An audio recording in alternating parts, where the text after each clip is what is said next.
Đang có là gian này mất số không năng xà văn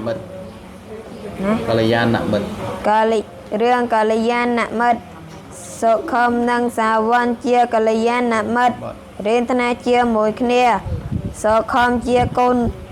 nhận miền kê một đợt đây sai trơn ai xà văn chia côn các sẽ có miền vong trà cô lỗ ngày môi cửu xa số không ban lộ đời sai mơ chấm nôn ban pra yang trơn khai chia nẹt miền tăng pi pe nụ màu số không bắn sâu ní dây đây rộp rọ xà văn đôi một lời xà văn khơn bệnh ni có banប្រកាន់ខឹងនឹងសូខំដែរសាវណ្ណនៅតែខិតខំប្រឹងប្រែងរៀនសូត្រជាធម្មតាចំណែកសុវណ្ណវិញតែងដើរលេងស៊ីចាយ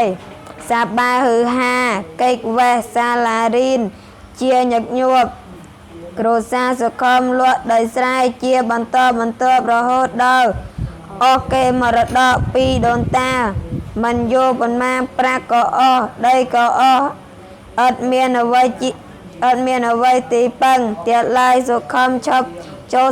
សាលារៀនហើយធ្លាក់ខ្លួនជាក្មេងប្រព្រឹត្តអំពើផ្ដេសផ្ដាសដែរសង្គមឆ្អប់ពើមថ្ងៃមួយសាវណ្ណបានជួបនឹងសុខំដោយចៃដន្យសាវណ្ណភ្ញាក់ព្រឺតព្រោះនឹកស្មានមិនដឹងថានឹកស្មានមិនដឹងថាមិនដល់ថាសាវកសុវណ្ណសុខមមានសក្កន្ទ្រើងសម្លៀកបំពាក់រយីរយៈដើរតាមចិញ្ចើផ្លូវសាវណ្ណដើរទៅចាប់ដៃសុខមហើយសួរនាំពីមូលហេតុដែលនាំឲ្យគេធ្លាក់ខ្លួនបែបនេះ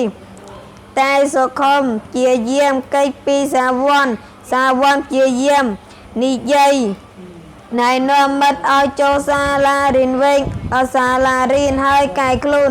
មកប្រព្រឹត្តអំពើល្អវិញសុខមមានចិត្តរីករាយដោយសាវណ្ណមិនប្រកាន់ខឹងនឹងខ្លួនហើយក៏យកព្រមធ្វើតាមសាវណ្ណដែលជាកល្យាណមិត្តតាមសាច់រឿងនេះយើងអាចប្រៀបធៀបតួអង្គសាវណ្ណនិងសុខមបានដោយខាងក្រោមក៏តួអង្គសាវណ្ណជាមនុស្សមានចរិតលក្ខណៈល្អយកចិត្តទុកដាក់នឹងការសិក្សាចេះយោគយល់អព្យាស្រ័យមានចិត្តទូលាយចេះដាស់តឿនមិត្តភក្តិឲ្យប្រព្រឹត្តអំពើល្អខតួអង្គសុខមជាមនុស្សមានចរិតផ្លើតផ្លើនឆាប់ឆ្លក់វង្វេងនឹងទ្រព្យសម្បត្តិចូលចិត្តសប្បាយហឺហាផ្លេចមិត្តភក្តិដែលធ្លាប់កំសត់កំរនឹងគ្នាតែជាមនុស្សអាចអប់រំណែនាំបានការប្រៀបធៀបតួអង្គគឺជាការបង្ហាញលក្ខណៈសម្បត្តិល្អអាក្រក់កាយស្លូតដោយផ្ដោតទៅលើរូបសម្បត្តិចរិតលក្ខណៈសកម្មភាពរបស់តួអង្គអូខេ